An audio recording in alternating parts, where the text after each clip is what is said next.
Assalomu alaykum hurmatli tinglovchilar. Bugun biz sizlar bilan qon guruhlarini aniqlash mavzusi bo'yicha batafsil tanishib chiqamiz. Darsimizning maqsadi qon guruhlarini, demak, qon guruhlari, ularning xususiyatlarini bilish, qon quyishning amaliy ahamiyatini o'rganish, rezus omil va hayvonlarning qon guruhlari haqida tushunchaga ega bo'lish va odamlarda qon guruhlarini aniqlash.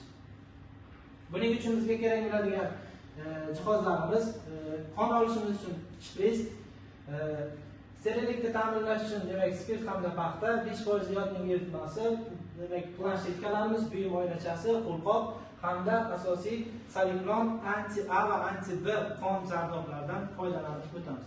Sizlar bilan qisqacha qon guruhlari to'g'risida ma'lumot berib o'tadigan bo'lsam, dastavval qon guruhlari hali ma'lum bo'lmagan vaqtda, demak tarixdan bizga ma'lumki, yosharish maqsadida yosh yigit qonni demak insonga ikkinchi bir insonga qo'ygan vaqtimizda hali qon guruhlari ma'lum bo'lmaganligi sababli agglutinatsiya hodisasi bilan insonlar vafot etgan.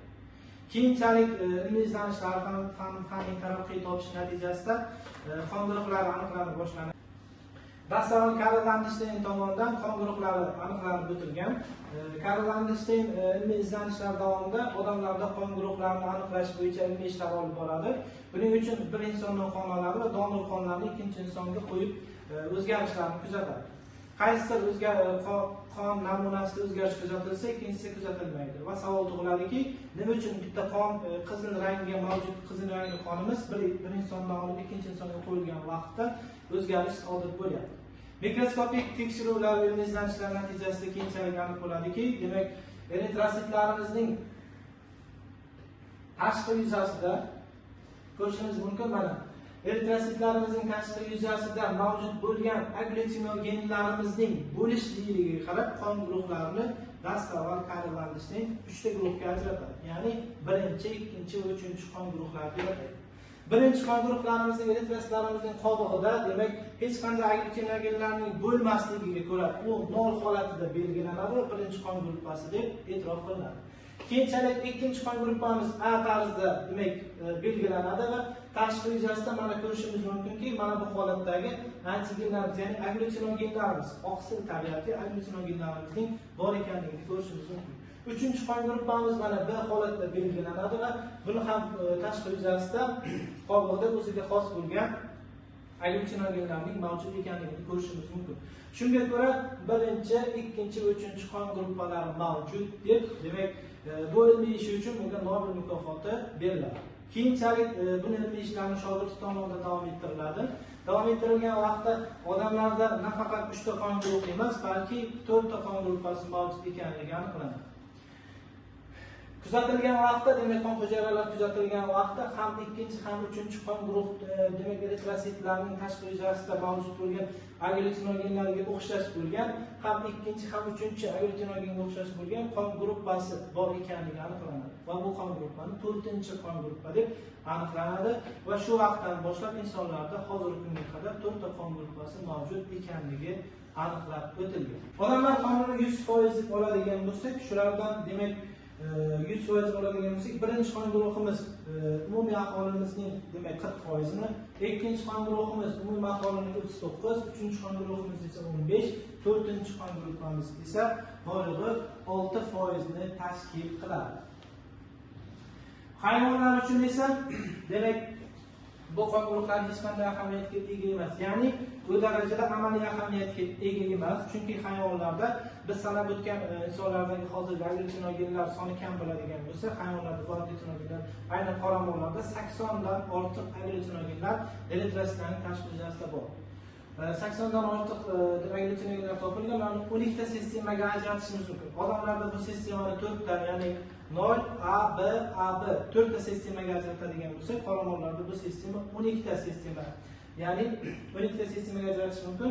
Bularning ichidan B sistema eng katta sistema bo'lib, ularda 30 tagacha agglutinogen bor ekanligini ko'rishimiz mumkin. Ya'ni bundan ko'rinib turibdiki, agglutinogenlarimizning biri ikkinchisi agglutinogen hamda agglutinogenlarning bir-biriga to'g'ri kelishi juda ehtimoli katta bo'ladi. O'sha sababga ko'ra hayvonlarda bu amaliyotni amalga oshirishimiz anchagina noqulaylik tug'diradi. Shu sababga ko'ra ko'proq amaliy ahamiyatga ko'ra odamlarda o'rganiladi.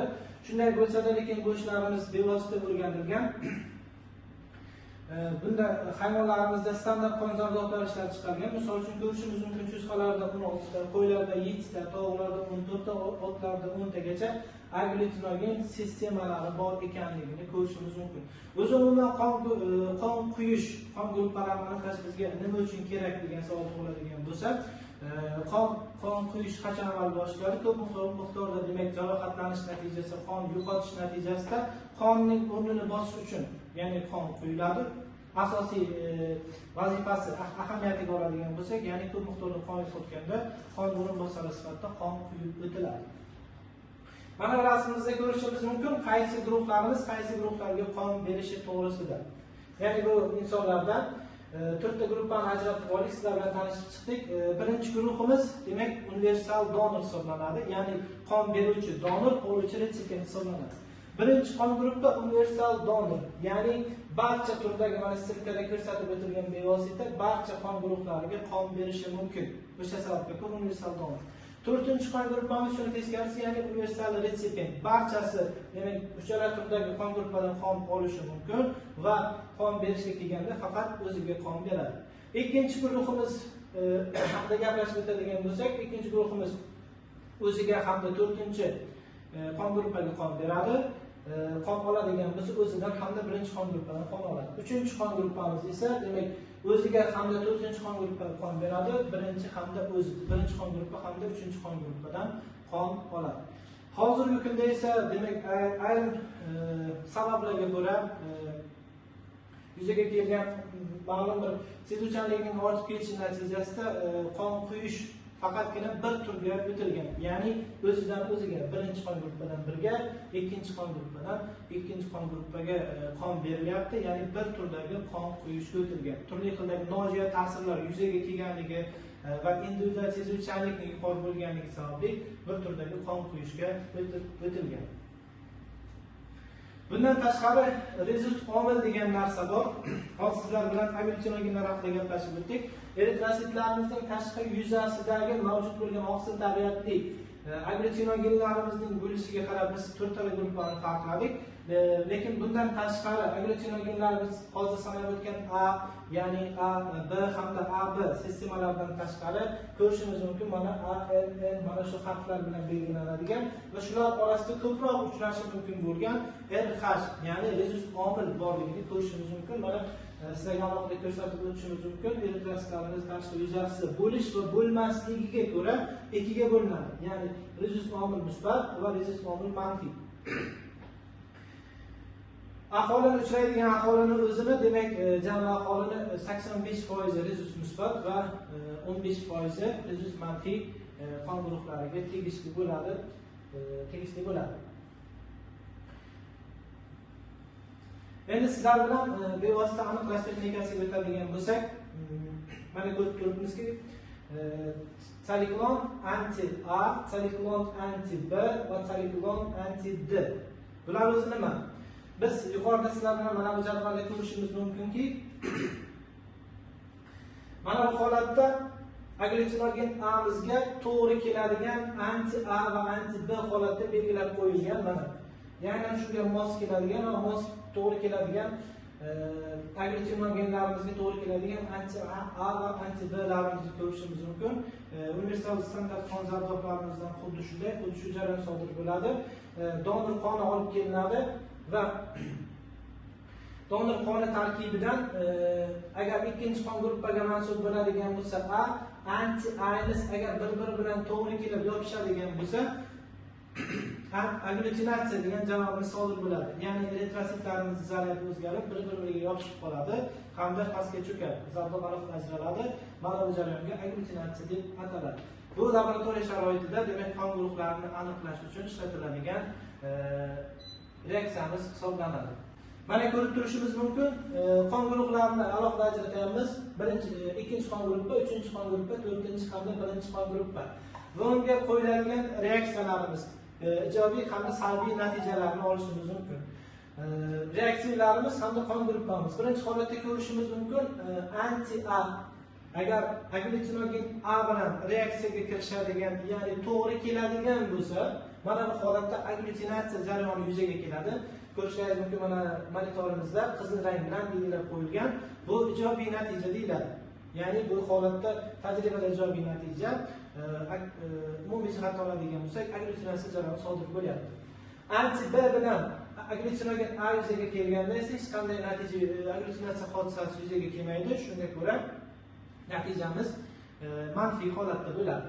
Xuddi shunday agglutinogen B'imiz bilan anti A'imiz manfiy holatda, agglutinogen A B'imiz bilan anti B'imiz musbat holatda natija beradi hamda agglutinatsiya jarayoni yuzaga keltiradi. Agglutinogen 4-qon guruhiga kelgan vaqtimizda esa eritrositlarimiz holida agglutinogen A va B'larimiz mavjud. Shunga ko'ra anti A hamda anti B'larimiz ikkalasi bilan ham reaksiyaga kirishadi va 4-qon guruhida ikkalasi bilan reaksiyaga kirishadi. Birinchi qon guruhimiz tarkibida demak eritrositlarimiz yuzasida agglutinogen A va B ning bo'lmasligi, plazmada esa agglutinin alfa va betaning bo'lishligiga ko'ra anti A hamda anti B'imiz birinchi qon guruhi bilan reaksiyaga kirishgan vaqtda hech qanday o'zgarish yuzaga kelmaydi. Qisqacha qilib laboratoriya sharoitida buni aniqlashni nazariy qismini sizlarga tushuntiradigan bo'lsam, birinchi qon guruhi demak donorimizning qoni agar birinchi qon guruhiga mansub bo'ladigan bo'lsa, maxsus planshetkalarimizga antizardoblarimizni, ya'ni saliklon anti A hamda anti B ni tomizadigan bo'lsak, agar hech bir o'zgarish kuzatilmasa birinchi qon guruhi, chunki buni eritrositlarning qoldig'i tarkibi yuzasida hech qanday agglutinogenlari yo'q, ya'ni anti A va anti B bilan reaksiyaga kirishib ta'sirlashadigan hech qanday agglutinogen yo'q. O'sha sababga ko'ra ikkala lumkamizda o'zgarish sodir bo'lmaydigan bo'lsa, bu birinchi qon guruhi. Agar ikkinchi qon guruhi bo'ladigan bo'lsa, anti A holatimizda bilan o'zining rangi, maxsus ranglari bor. Mana ko'rishimiz mumkin. Saliklon anti A'imizda qizil rangda, bu bizga ajratishimiz uchun kerak bo'ladi, rang qo'shilgan. Saliklon anti B mana bu holatda reaksiyaga kirishgan vaqtda faqat qizil, ya'ni qizil holatdagi, ya'ni saliklon anti A bilan reaksiyaga kirishsa, bu ikkinchi qon guruhi. Uchinchi qon guruhimizga mansub bo'lishi uchun esa saliklon anti B bilan reaksiyaga kirishib musbat natija beradigan bo'lsa, bu uchinchi qon guruhi. Agar ikkalasida ham natija, demak agglutinatsiya jarayoni sodir bo'ladigan bo'lsa, bu 4-qon guruhi deb aniqlab olishimiz mumkin bo'ladi.